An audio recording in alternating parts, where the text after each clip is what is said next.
सरकार ने space sector को प्राइवेट इनोवेशन के लिए ओपन किया। नई स्पेस पॉलिसी तैयार की गई। हमने स्टार्टअप्स को, इंडस्ट्री को इनोवेशन के साथ जोड़ने का प्रयास किया। हमने इन स्पेस की स्थापना की। अपने स्टार्टअप्स के लिए इसरो की फैसिलिटीज और टेक्नोलॉजी को उपलब्ध कराया। यानी भारत ने बीते 6-7 वर्षों में ही अपने स्पेस सेक्टर को एक ओपन, कोऑपरेटिव और इनोवेशन ड्रिवन इकोसिस्टम में बदल दिया है। आज के कार्यक्रम में हमें इसी की झलक दिखाई दे रही है और गर्व की अनुभूति हो रही है। साथियों, भारत का युवा देश हित को सर्वोपरि रखकर चलता है। वो हर अवसर का सही इस्तेमाल करता है। जब सरकार ने स्पेस सेक्टर को ओपन किया तो देश के युवा और खासकर हमारे जेन जी यूथ इसका भरपूर फायदा उठाने के लिए आगे आ गए। आज भारत के 300 से अधिक स्पेस स्टार्टअप्स भारत के स्पेस फ्यूचर को नई उम्मीदें दे रहे हैं। और इसमें भी खास ये कि हमारे अधिकार और हमारे अधिकतर स्पेस स्टार्टअप्स इसकी शुरुआत बहुत छोटी टीम से हुई है। और मुझे इन सबको पिछले 5-6 साल में लगातार मिलने का अवसर मिला है। कभी 2 लोग, कभी 5 साथी, कभी एक छोटा सा किराए का कमरा। टीम छोटी थी, संसाधन सीमित थे, लेकिन इरादे नई बुलंदी छूने के हैं।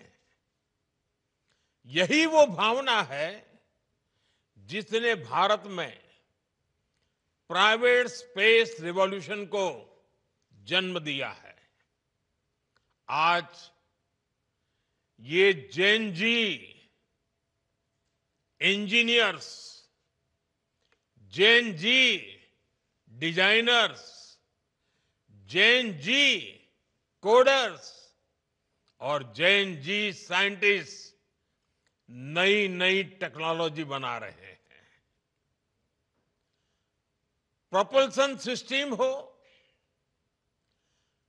कंपोजिट मटेरियल्स हो, रॉकेट स्टेजेज हो, सैटेलाइट प्लेटफॉर्म्स हो, भारत का युवा आज उन क्षेत्रों में काम कर रहा है जिनकी कुछ साल पहले कल्पना भी संभव नहीं थी। भारत का प्राइवेट स्पेस टैलेंट पूरी दुनिया में अपनी अलग पहचान बना रहा है। आज ग्लोबल इन्वेस्टर्स के लिए भारत का स्पेस सेक्टर एक अट्रैक्टिव डेस्टिनेशन बन रहा है। साथियों, आज दुनिया में छोटे सैटेलाइट्स की डिमांड लगातार बढ़ रही है। लॉन्च फ्रीक्वेंसीज भी बढ़ रही है। नई नई कंपनियां सैटेलाइट सर्विसेज देने लगी हैं और स्पेस अब एक स्ट्रेटेजिक एसेट के रूप में जगह बना चुका है। इसलिए आने वाले वर्षों में ग्लोबल स्पेस इकोनॉमी कई गुना बढ़ने वाली है। ये भारत के युवाओं के लिए बहुत बड़ा अवसर है। साथियों, भारत के पास स्पेस सेक्टर में जो कैपेबिलिटी है, वैसी कैपेबिलिटी दुनिया में केवल कुछ ही देशों के पास है। हमारे पास एक्सपर्ट इंजीनियर्स हैं, हाई क्वालिटी मैन्युफैक्चरिंग इकोसिस्टम है, वर्ल्ड क्लास लॉन्च साइट्स हैं और इनोवेशन को प्रोत्साहन करने वाला माइंडसेट है। भारत की स्पेस कैपेबिलिटी कॉस्ट इफेक्टिव भी है और रिलायबल भी है। इसी वजह से दुनिया की भारत से बहुत अधिक उम्मीदें हैं। ग्लोबल कंपनीज भारत में सैटेलाइट्स बनाना चाहती हैं, भारत से लॉन्च सर्विसेज लेना चाहती हैं, भारत के साथ टेक्नोलॉजी पार्टनरशिप चाहती हैं और इसलिए हमें इस समय का ज्यादा से ज्यादा फायदा उठाना चाहिए। साथियों, आज जो बदलाव हम स्पेस सेक्टर में देख रहे हैं, वो भारत में हो रहे स्टार्टअप रिवॉल्यूशन का हिस्सा है। बीते एक दशक में अलग अलग सेक्टर्स में स्टार्टअप्स का नया दौर शुरू हुआ है। फिनटेक हो, एग्रीटेक हो, हेल्थ टेक हो, क्लाइमेट टेक हो, एजुटेक हो, डिफेंस टेक हो, हर क्षेत्र में भारत के युवा, हमारे जैन जी नए समाधान दे रहे हैं। और आज मैं दुनिया के जैन जी को भी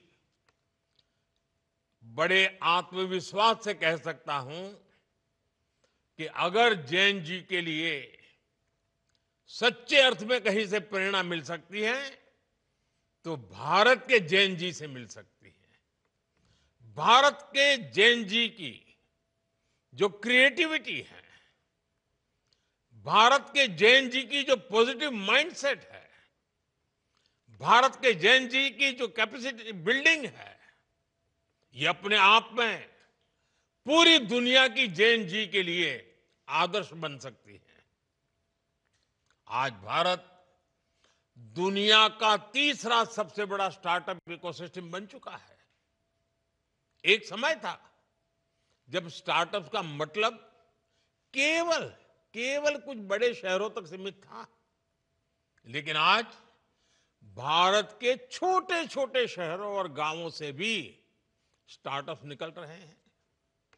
आज देश में 1.5 लाख से अधिक रजिस्टर्ड स्टार्टअप्स हैं। अनेकों स्टार्टअप्स यूनिकॉर्न बन चुके हैं। साथियों, आज भारत केवल एप्स और सर्विसेज तक सीमित नहीं है। हम अब डीप टेक, मैन्युफैक्चरिंग और हार्डवेयर इनोवेशन की ओर तेजी से आगे बढ़ रहे हैं।